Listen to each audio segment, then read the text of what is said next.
Oui, bonjour, chers compatriotes, bonjour ou bonsoir, selon l'heure à laquelle vous allez vous connecter à cette vidéo. Bon, ce matin, je voulais un peu réagir par rapport à des bruits que je vis circuler sur les réseaux sociaux. Vous savez, il faut préciser une chose. L'Assemblée générale des Nations Unies, c'est un haut lieu diplomatique dans le monde.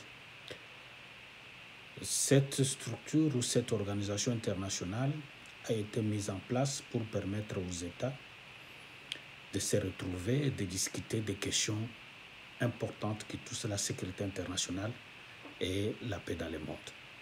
C'est même les objectifs de l'Organisation internationale des Nations, de toutes les organisations internationales, nécessairement de l'Organisation des Nations Unies, qui vient remplacer ce qu'on a connu, la Société des Nations. Et par rapport à cette réalité, les États, il est donné aux États de s'exprimer par rapport à ce qu'ils envisagent comme perspective pour le développement, la paix et l'achèvement des objectifs du développement, et que ce tribune des Nations Unies ne constitue en aucun moment une juridiction, un tribunal où les États qui sont en conflit ou en difficulté viennent porter plainte. Pour ceux qui ne le savent pas, le système des Nations Unies, il y a la Cour internationale de justice, qui est une juridiction internationale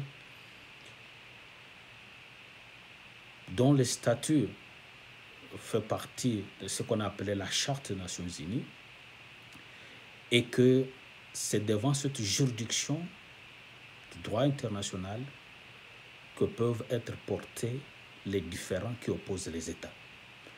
Je rappelle qu'au niveau de la Cour internationale de justice, il n'y a que des États qui sont partis. Lorsque un pays est en difficulté ou en différend avec un autre État et qu'il estime qu'il y a eu soit violation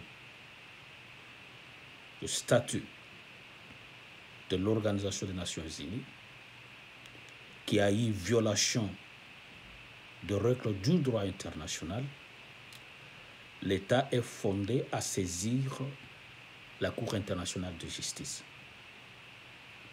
Notre pays l'a déjà fait.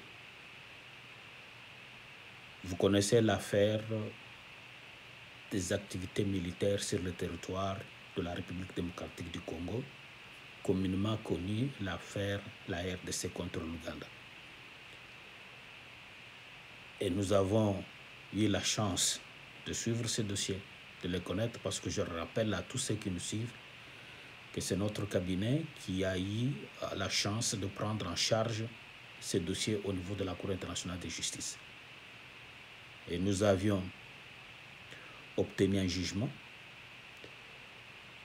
qui considérait que l'Ouganda a violé le droit international en violant le territoire de la République démocratique du Congo. Et qu'à ce titre, l'Ouganda a été condamné à réparer le préjudice que la RDC a subi du fait de cette violation du droit international.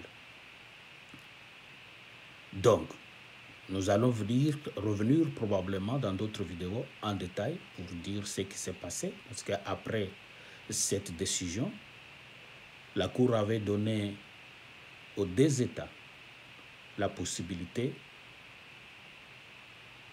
de mettre en exécution cette décision judiciaire de manière consensuelle.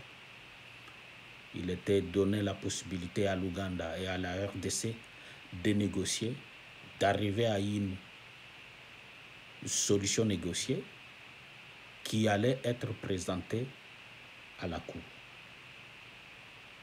Le travail a été fait. Je le rappelle également que nous avons eu également la chance de participer. Le cabinet a dirigé des enquêtes avec tous les services de l'État pour identifier des victimes, réunir des preuves et probablement évaluer le préjudice subi. Les négociations n'ont pas pu avancer dans la mesure où, parce que j'ai entendu, c'est le temps de les souligner, pendant ces événements importants qui se déroulaient dans notre pays, dans ce qu'on a appelé la Deuxième Guerre, le Congolais, un certain nombre de militaires congolais de l'époque, parce qu'on était en front avec ces pays voisins qui ont soutenu des mouvements dits rebelles à l'est de la République. Il y a eu rupture de relations diplomatiques. C'était sous Musée. Et que l'ambassade de l'Ouganda a été occupée par nos militaires. Une décision qui a été prise, je ne sais pas par qui. Et sur ce fait-là, la RDC avait été également reconnue coupable de la violation du droit international en ce qui concerne le statut de Vienne. Et que dans les négociations, ce qui était curieux, l'Ouganda voulait obtenir une certaine compensation par rapport à l'occupation de son territoire, donc l'ambassade, et les préjudices que la RDC aurait suivis de son intervention. Donc vous constaterez qu'il y avait là une fuite en avance pour l'Ouganda qui voulait se cacher également sur cette violation de la part de la RDC des conventions internationales en rapport avec le droit diplomatique pour pouvoir négocier. Et comme vous savez, les négociations n'ont pas vraiment évolué. Comme je viens de le dire, nous allons probablement revenir avec force détail. Mais si j'invoque le cas de ce dossier et de la condamnation par la Cour internationale de l'Ouganda et également la décision qui a été prise également contre la RDC en ce qui concerne l'occupation de l'ambassade de l'Ouganda à la République démocratique du Congo par les troupes de l'armée congolaise, c'est pour refuter un certain nombre d'éléments que j'ai entendu les gens propager sur le discours du président de la République au niveau des Nations Unies. Je crois que c'est de la mauvaise foi. Non seulement c'est de la mauvaise foi, mais également de l'ignorance. C'est de l'ignorance dans la mesure où, de tout ce que le président de la République a pu dire dans son discours, certains Congolais n'ont retenu qu'un petit détail. Quel est ce détail? Nous avons la guerre à l'est de notre pays. Nous connaissions ce qui se passe avec nos voisins de l'Est. Certains Congolais ont estimé que dans ce discours du président de la République, il aurait dû citer nommément le Rwanda comme pays agresseur. Et le fait pour lui de n'avoir pas cité le nom du Rwanda constitue un crime de lèse-majesté.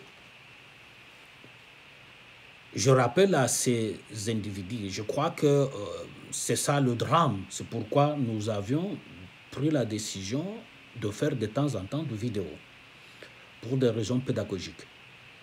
Je venais de le dire, l'Assemblée générale des Nations Unies ne constitue pas un tribunal.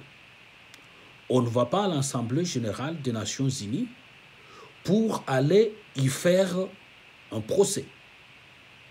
Un procès contre tel État ou tel autre État. Et les gens savent qu'en diplomatie, il est souvent conseillé d'utiliser le langage diplomatique. Il y a plusieurs canons que les États peuvent utiliser pour arriver à régler un certain nombre de différends. Et ce n'est que lorsque ces canons diplomatiques n'ont pas réussi à résoudre le problème que les États décident d'engager des actions judiciaires. Donc, par l'ignorance ou par mauvaise foi, un individu a dit non, le président n'a pas cité le nom du Rwanda. Et comme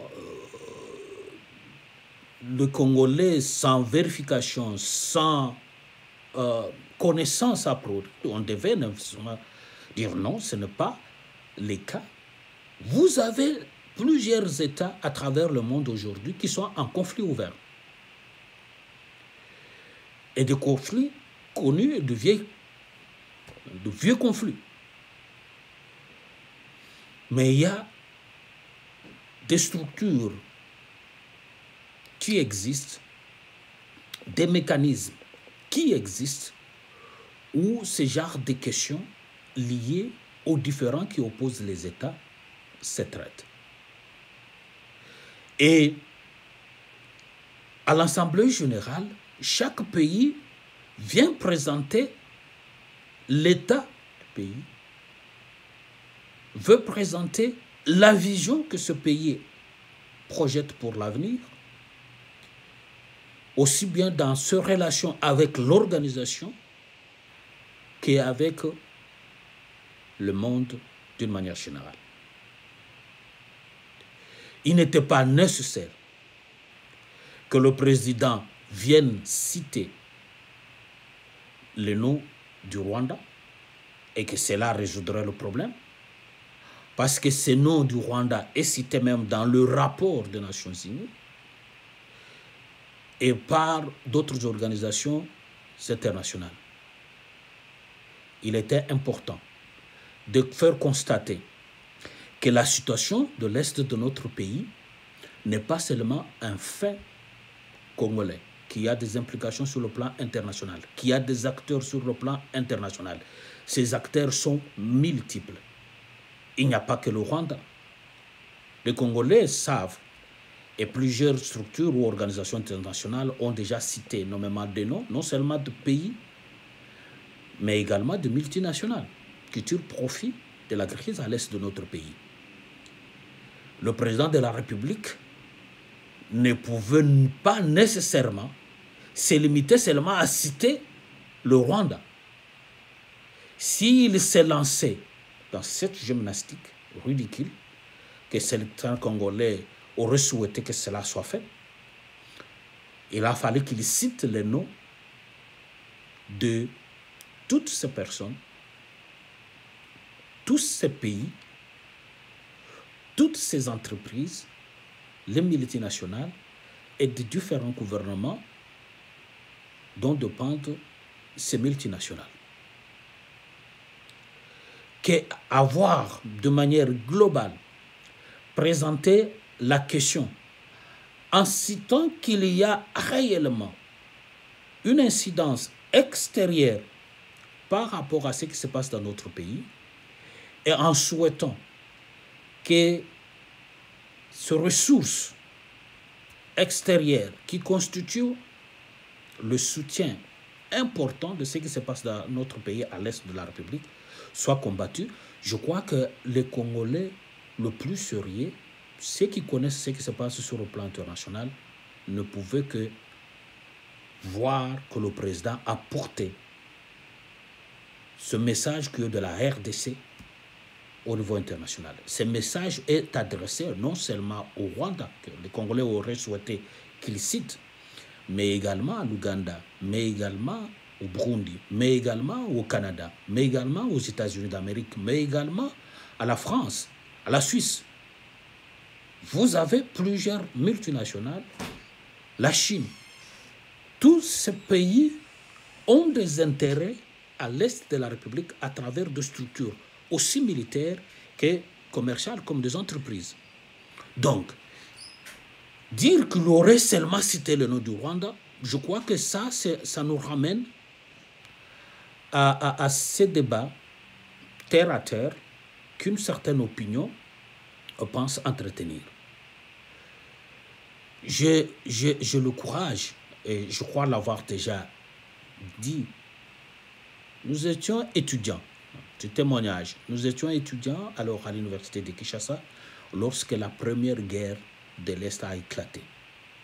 C'était encore sous le régime Mobutu. Le gouvernement de l'époque a présenté la situation comme étant une agression, l'agression venant du Rwanda. Je me rappelle, et tous ceux qui étaient étudiants comme moi, à l'époque savent, nous sommes descendus dans des rues de manifestations. Je rappelle que c'est à cette époque-là que Nico, qui était le numéro 1 de Télécel, et le Télécel a connu de très sérieux problèmes et a même disparu dans l'économie zaïroise ou congolais de l'époque. Parce que ce message de dire que nous étions agressés, les Congolais sont sortis dans le riz. Il y a eu des manifestations, je me rappelle, je suis parmi de rares étudiants qui sont arrivés jusqu'à la primature. À l'époque, c'est Kengo Wandondo qui était Premier ministre. Nous avons manifesté, nous avons crié notre ras-le-bol contre ce qui était présenté comme l'agression de notre pays par le Rwanda. Et les gens connaissent l'évolution de la chose. Il y a eu le Kabila, le Massassou, Nidaka, Kasereka et les autres qui ont pu apparaître dans l'histoire. Et cette aventure a dû porter le nom, l'histoire que vous connaissez, l'AFDEL. Donc, la question aujourd'hui que nous devons nous poser, c'est comment faire pour arriver à mettre fin à cette situation à l'est de notre pays. Autant bien nous accusons nos voisins d'entretenir cette situation, mais autant nous devons réfléchir à ce que nous-mêmes nous faisons de notre pays, ce que nous sommes pour notre pays. Donc, la question de l'Est est beaucoup plus globale et une solution globale mérite d'être entreprise, aussi bien sur le plan interne que sur le plan international. Sur le plan interne, vous devez savoir que lorsque vous êtes dans une maison, vous vous battez chez vous, dans votre maison, et que vous avez de l'argent, que vous avez un $10 tombe par terre, un voisin vient pour prendre ce $10. Si vous n'arrêtez pas de vous battre vous-même, mais le voisin viendra, il prendra ce qu'il va prendre et va partir. Parce que là, vous êtes en train de vous battre pour savoir qui va gagner, qui va être champion, qui va être meilleur, qui va détruire l'autre, qui va frapper l'autre, qui va être plus fort par rapport à l'autre. Pendant que vous vous battez, les gens peuvent venir prendre ce qu'ils veulent prendre dans votre maison. Parce que chacun est préoccupé avant tout par sa propre victoire. Sa victoire contre son frère. Ou si c'est entre monsieur et madame, ok, on veut prouver à la femme que moi je suis très fort, c'est moi le patron de cette maison, on se bat. Et pendant que vous vous battez, il y a des choses beaucoup plus graves qui peuvent se passer. Donc, nous devons commencer par travailler pour notre propre solution, à l'interne, arriver à éradiquer tout d'abord ces facilités internes, parce que c'est à cause de ces facilités internes que tous ces intérêts internationaux viennent se greffer. Mais si nous arrivons à mettre fin, à se dire nous sommes Congolais, nous sommes avant tout Congolais, le Congo nous appartient, et c'est ici, il faut le signaler, parce qu'il y a beaucoup de personnes qui continuent à diffuser de fausses informations, qui racontent des histoires. Depuis toujours, l'Est de la République a toujours suscité des convoitises. Cette crise à l'Est de la République ne date pas d'aujourd'hui. Mais vous devez savoir que si le Congo est encore ce qu'il est aujourd'hui, dans ces frontières telles qu'elles connues aujourd'hui, c'est parce que vous avez des Congolais, des dignes fils et filles de ce grand pays, nos frères de l'Est, qui se sont toujours levés et qui se sont toujours battus pour que le Congo soit le Congo. C'est qu'il ne faut jamais négliger. On ne peut jamais négliger ce sacrifice important de nos compatriotes de l'Est. On parle du Rwanda. Je rappelle que lorsque vous prenez la parenthèse RCD, et même lorsque vous prenez la parenthèse AFDEL, l'armée rwandaise était sur le sol congolais. Les Congolais n'oublieront pas que jusqu'à Kinshasa, l'armée rwandaise est arrivée jusqu'à Kinshasa. Et James Kabarebe était même le chef d'état-major de notre propre armée. Et que si il y avait de manœuvres pour séparer les Kivu du Congo, c'était l'occasion idéale. Il y a eu à plusieurs reprises, parenthèse AFDEL, parenthèse RCD, parenthèse M23 et toutes les autres structures que vous connaissez, ça n'a pas réussi, ça n'a pas marché parce que ni à Kivu, Goma, Bukavu, Bunia, Ituri, Masisi, même à Minembwe, il n'y a pas un seul Congolais qui dit non, nous ne voulons plus du Congo, nous voulons nous retirer du Congo. Ça n'existe pas. C'est cet esprit nationaliste qui sauve le Congo.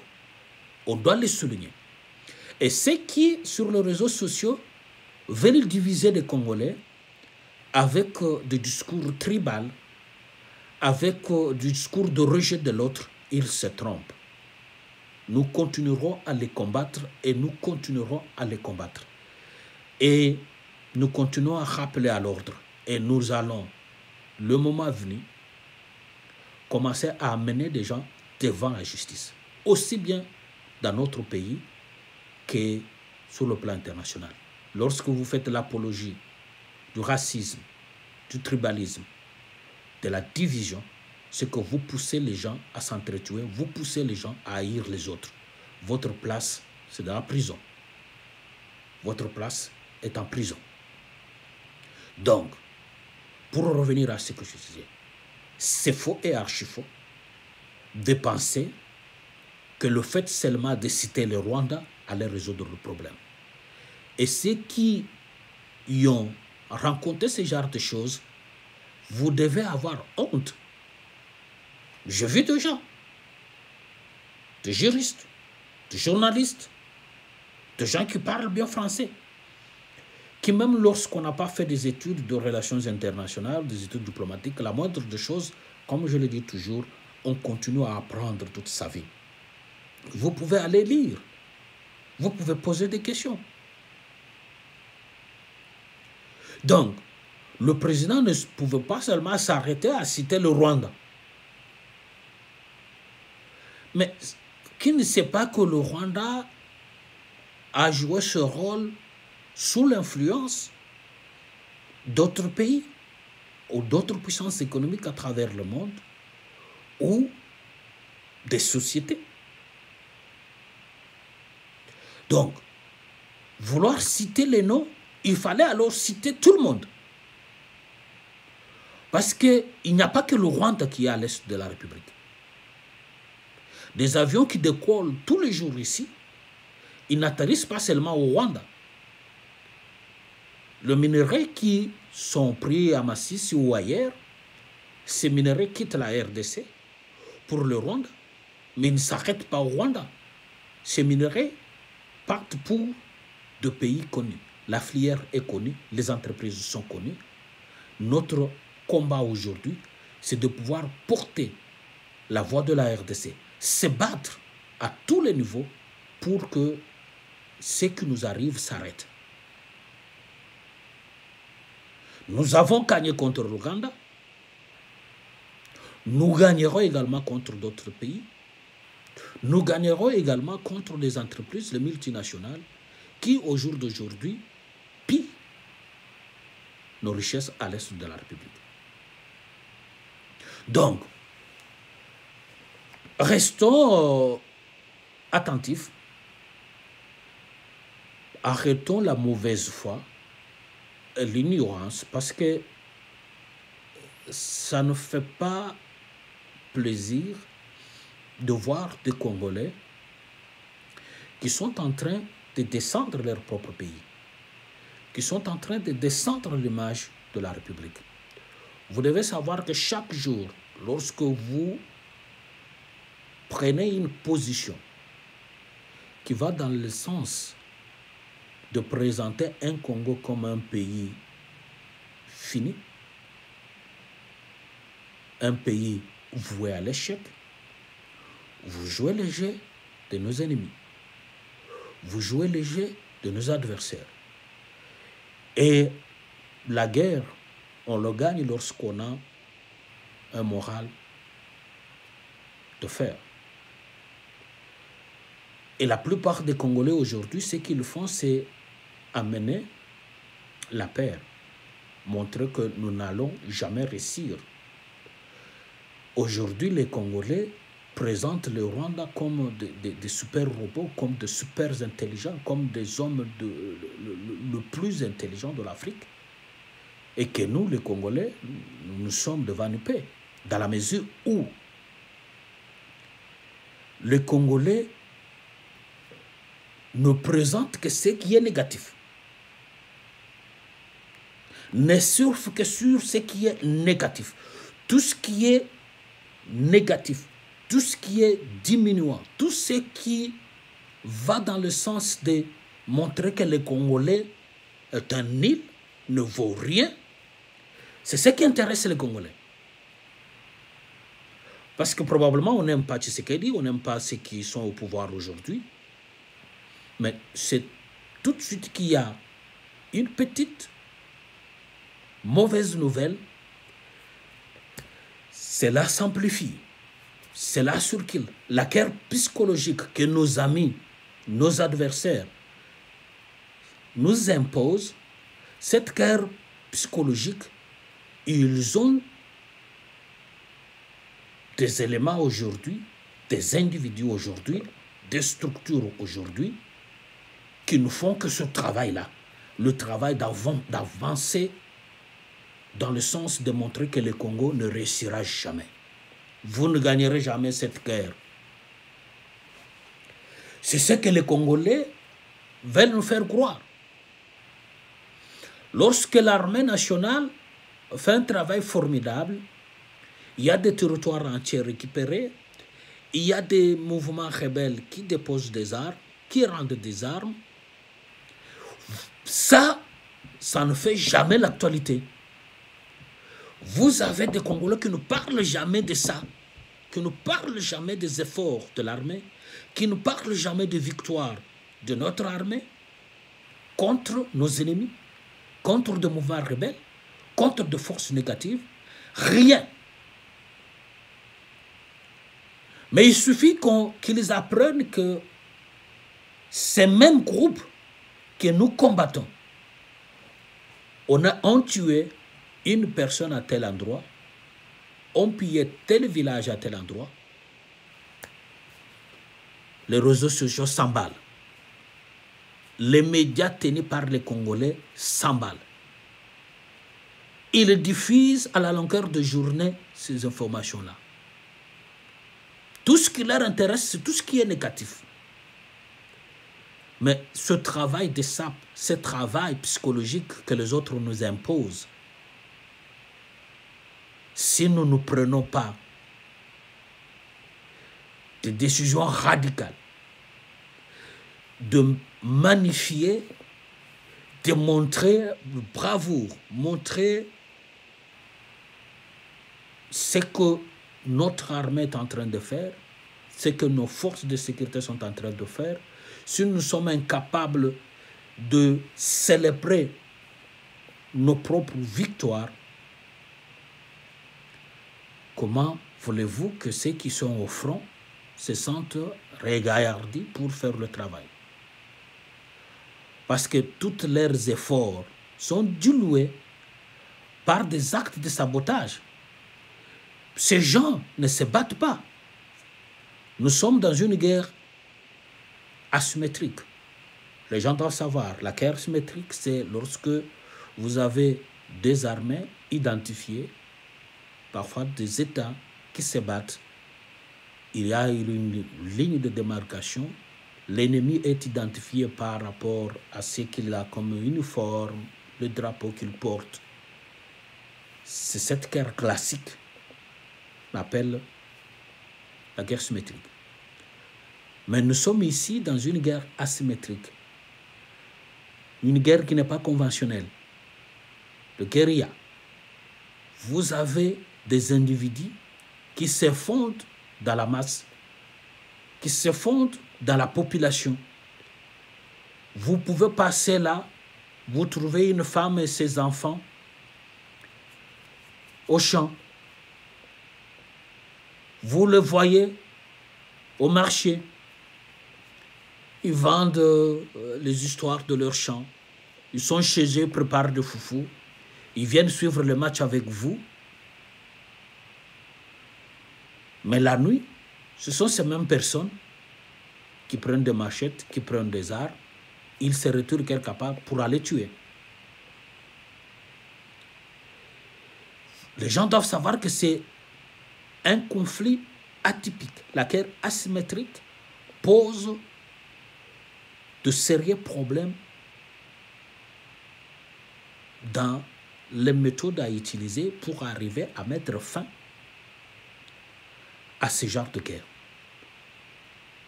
Les moyens classiques connus ne résoudront jamais de problème. Plusieurs études existent sur cette question. On l'a vu en Afghanistan, on a vu en Irak. Vous avez suivi les mêmes faits en Libye et dans d'autres pays. Pour ceux qui suivent l'actualité internationale, pour ceux qui suivent les questions de sécurité internationale, géopolitique internationale, lutte contre le terrorisme et les différents éclatements de conflits à travers le monde. C'est la même chose lorsque vous prenez la guerre entre Israël et la Palestine. Déjà là, les choses, c'est facile dans la mesure où les Israéliens sont connus, leurs territoires sont connus, et les Palestiniens sont identifiés comme tels, ils sont connus, le territoire où ils habitent est connu, mais cela n'empêche pas que le Hamas ou le djihad islamique et tous ces mouvements arrivent à causer des dégâts énormes sur le territoire israélien. Mais imaginez-vous, à l'est de notre pays, parfois les gens ne comprennent pas, les gens parlent des choses en l'air, ils n'ont jamais été nés à l'est, ils n'ont jamais vécu dans nos villages pour savoir ce qui se passe. Tous ceux qui sont comme moi, aiment nos villages, y ont vécu, ou y vont régulièrement, ils savent que c'est des choses difficiles. Parce que vous avez des villages isolés, à perte de vue, dans des espaces aussi larges, autour de forêts, et c'est difficile que 2 ou 3 individus sortent de la brousse et causent du mal à de paisibles citoyens. Et voir des Congolais se réjouir de ce genre de choses, publier ce genre de choses, raconter des histoires. J'ai vu même ceux qui se considèrent comme experts militaires étaler un certain nombre de théories.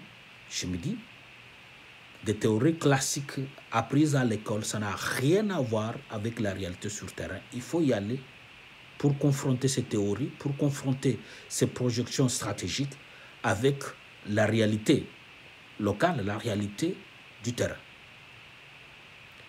Et pour tous ceux comme militaires, experts militaires, qui ont vécu à l'Est de la République, qui suivent très bien la question de l'Est de la République, ils savent qu'on ne peut pas nécessairement prendre les seuls moyens conventionnels comme solution à la crise que traverse notre pays.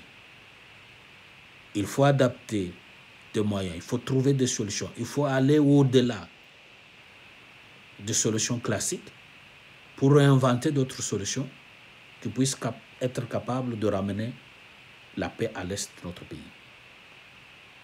Donc, je voulais répondre à ces individus, à ces gens qui ont voulu que le président de la République cite les noms des États pour leur dire, 1, l'Assemblée générale des Nations unies, ce n'est pas une juridiction.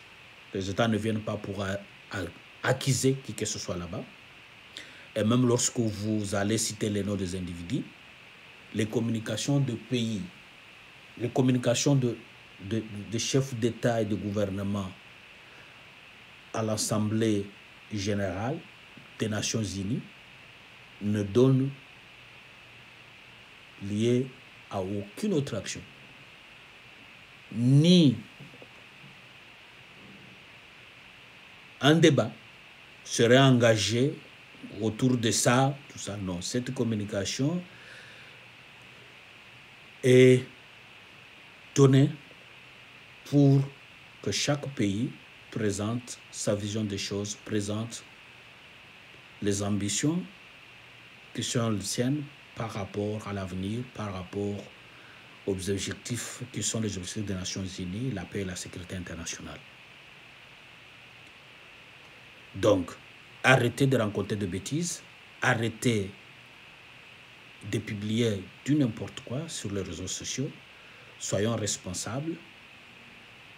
Tout ceci, c'est parce qu'un journaliste l'a dit et tout le monde danse sur ça. Personne n'a le courage de critiquer, de se dire non, est-ce que c'est possible, est-ce que c'est faisable, et même si c'était fait, est-ce que cela a de l'importance? Non.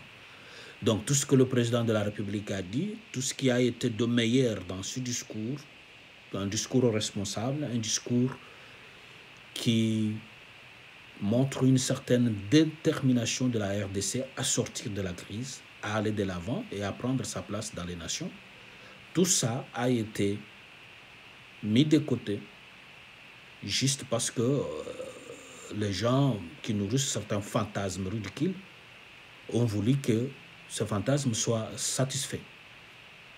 Soyez donc responsables, évitons de raconter des histoires.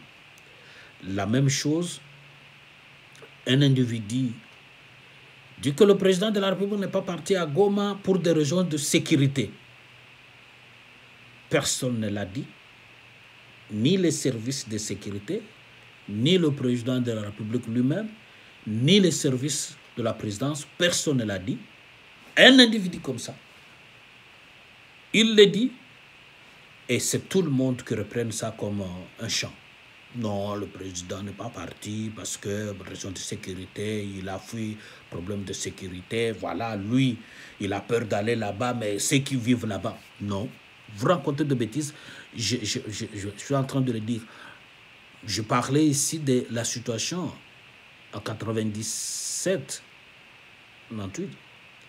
Nous, à Kinshasa, et c'est le cas, ce que je vois sur les réseaux sociaux, les gens, quand ils parlent du Rwanda, vous avez l'impression que les Congolais, c'est-à-dire ceux qui vivent, nos frères qui vivent à l'Est, ne parlent jamais aux Rwandais. Ou que nos frontières ou nos populations qui vivent entre les deux frontières ne se parlent pas. Il y a l'isolement total.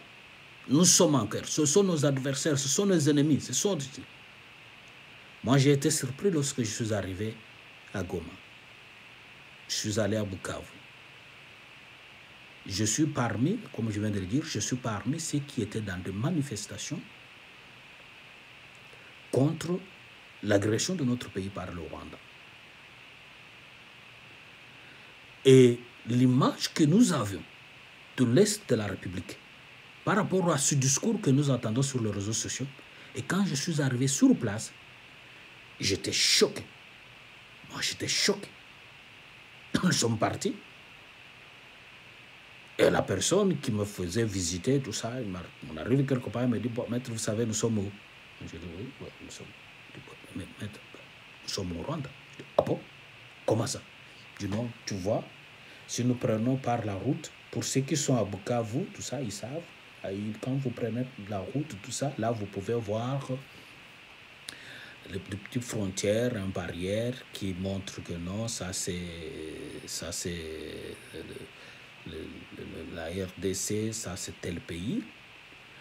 Mais si vous ne prenez pas de grandes routes, vous restez dans des quartiers, tout ça.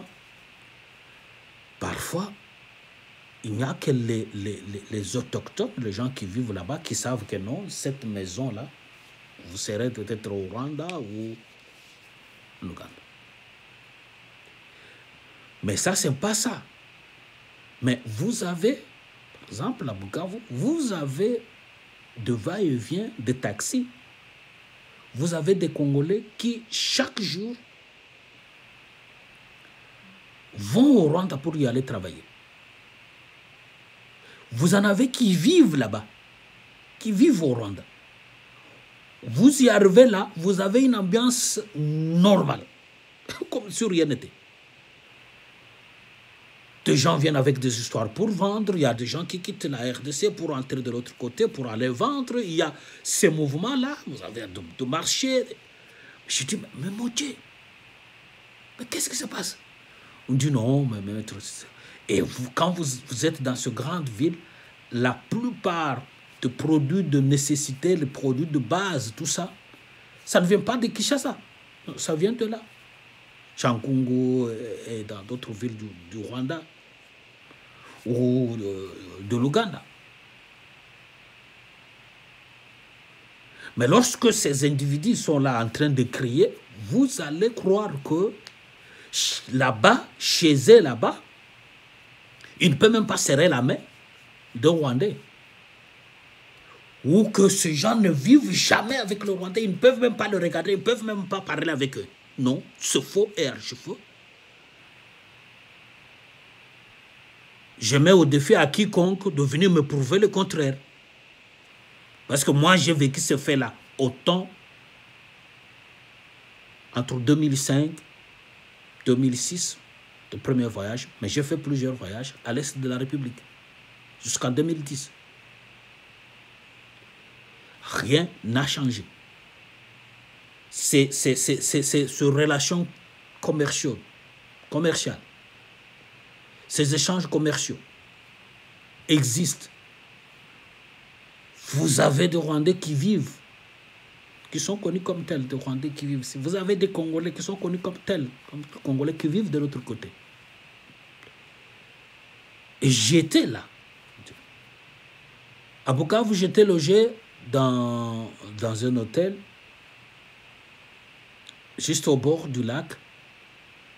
De cet hôtel, je pouvais me montrer, dit non, de l'autre côté, c'est le Rwanda.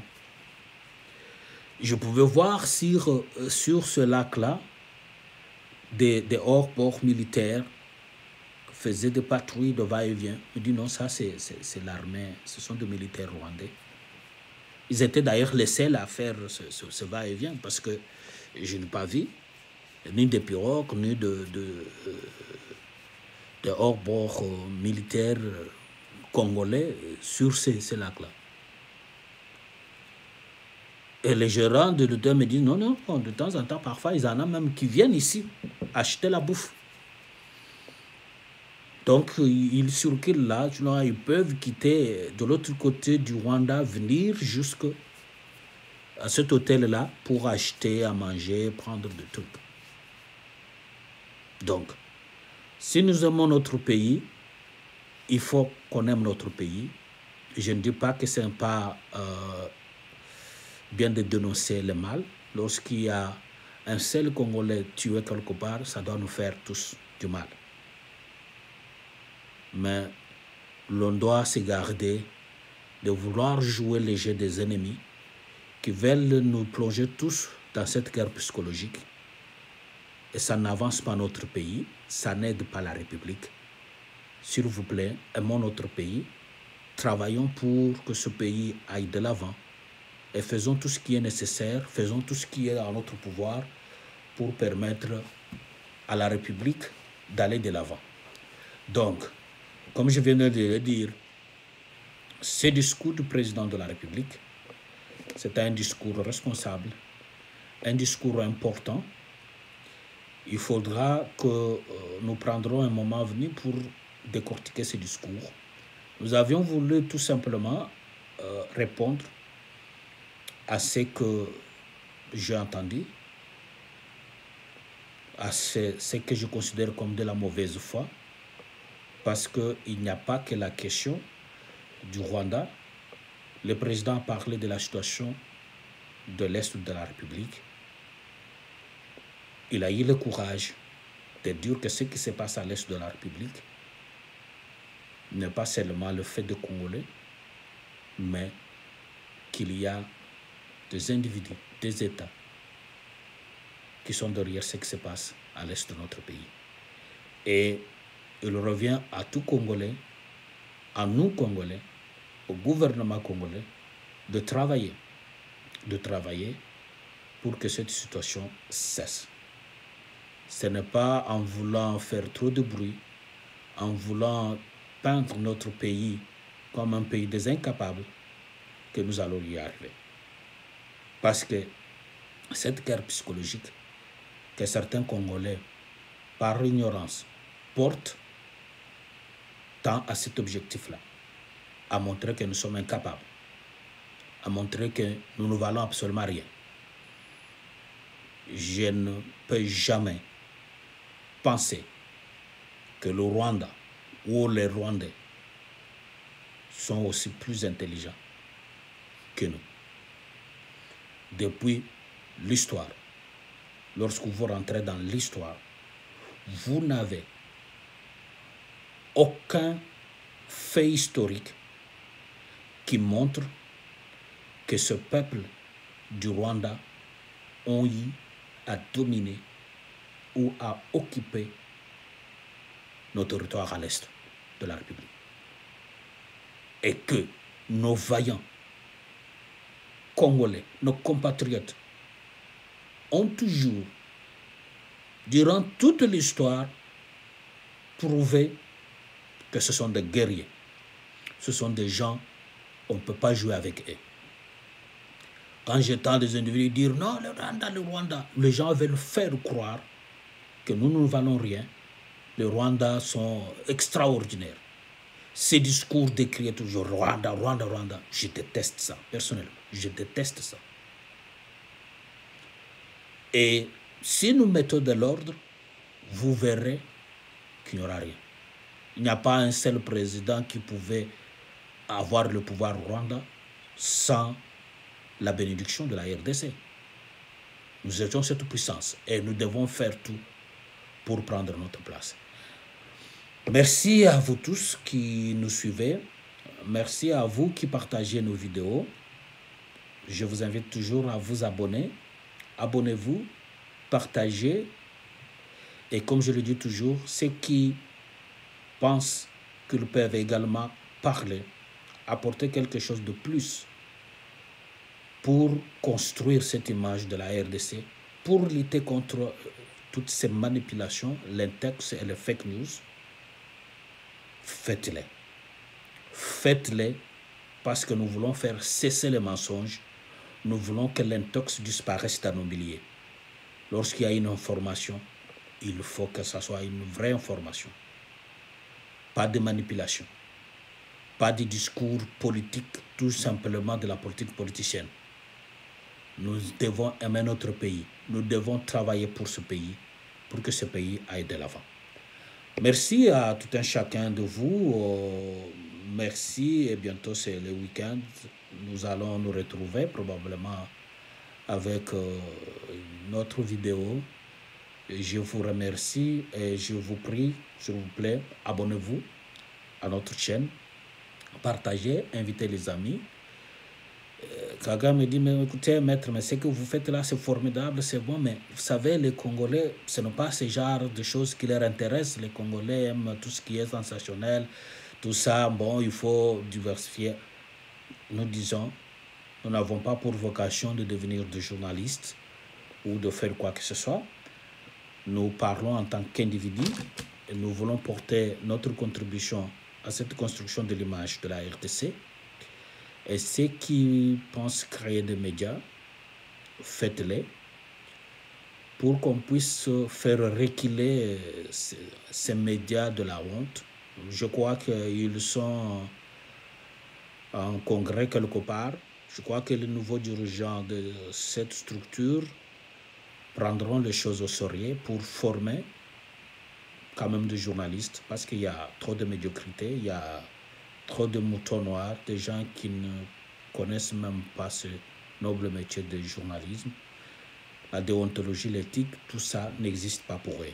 Je crois que les prochaines autorités de l'INPC prendront les choses au sérieux pour quand même nettoyer l'espace médiatique dans notre pays de tous ces moutons noirs.